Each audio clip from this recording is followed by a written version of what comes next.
Good morning. రే పని పాట లేకుండా నా ఆఫీసులో కూర్చుని ఎవడరాను? నా పని గురించి నీకెందుకు? నీ పని నువ్వు చూసుకో. ఆహా. అయినా అంత బాధగా ఉంటే ఇవ్వాల్సిన డబ్బులు ఇస్తే వెళ్ళిపోతాను. రే ఇది పట్టుకో. నీ నెల జీతం ఎంత? 2000. 2 నెలల జీతం 4000 ఇస్తున్నాను. మళ్ళీ నాకు కనపడ్డావో బుర్ర బద్దలు కూడా ఎత్తాను. ఇలా నాతో పెట్టుకుంటే సెకల్లో ఉద్యోగం తీసేస్తాను. Sir sir good morning sir.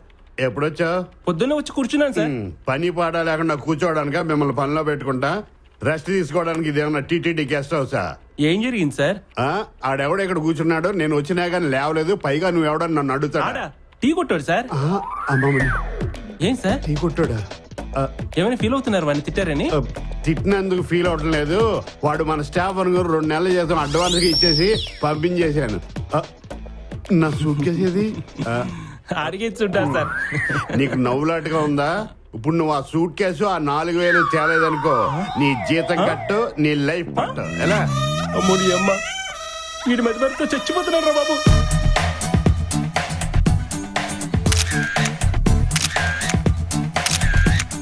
గోకింది చాలు గాని జాలింలో రాస్తున్నా. సర్లే, నీకు ఇచ్చిన యాడ్లు అయిపోయినాయా? మొత్తం కంప్లీట్ అయిపోయినాయి సార్. నీకు ఇచ్చిన ఫోటో షూట్ ఎప్పుడో అయిపోయింది సార్. ఎప్పుడు అయిపోయినాయి వద్దు కానీ ఇప్పుడు అయిపోయినాయి బట్రా. అలాగే సరే. స్లిమ్ అవుతున్నాడు, డైటింగ్ చేస్తున్నాడా? గోపిగాడు ఎక్కడ? వస్తున్నా.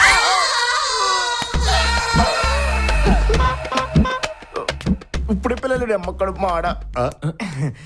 అదేడ్రా సగంలోగానే వచ్చావా? మొలల వ్యాధి వచ్చినట్టు అలా మెలిసి తిరిగిపోతున్నట్టు. మీరు వచ్చారైనా కంగారులో పాస్ పోసుకోకుండా జిప్పేసుకున్నా. జిప్పే ఏమన్నా పాడైపోయిందా? నా బాధ జిప్ పోయిందని కదా సార్.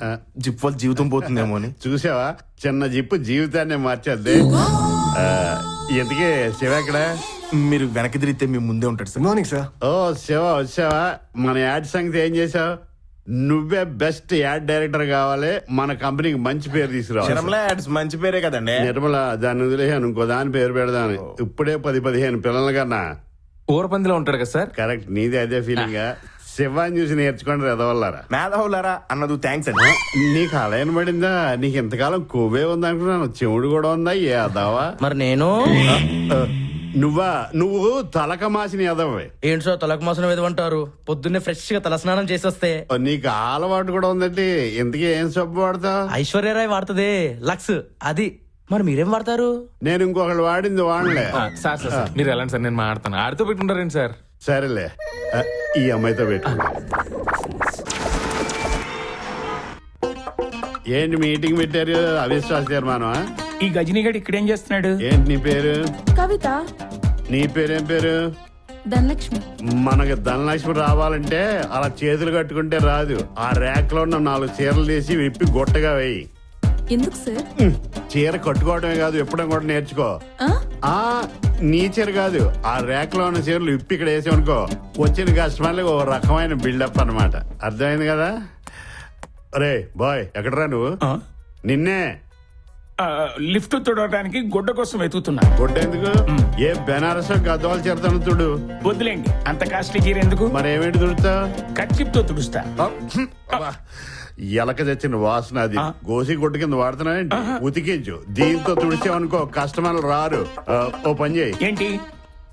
ఈ చొక్కాతో తుడు, బాగుంటుంది.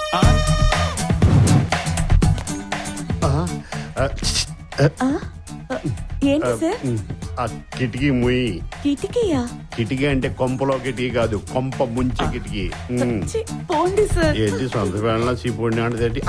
ఎరా నువ్వు ఎక్కడ నిలబడ్డావు? లిఫ్ట్ తోడలేదా?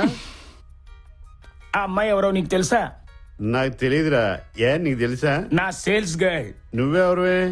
ఈ ఎక్స్క్లూజివ్ షాపింగ్ మాల్ కి నేను మేనేజర్ని. మరి నేనెవరు? నీ తలకి దెబ్బ తగిలినట్టుంది. నీ యాడ్ ఏజెన్సీకి నువ్వు బాసువి, ఇక్కడ కాదు. అవును, నేను యాడ్ ఏజెన్సీ బాసుని కదా.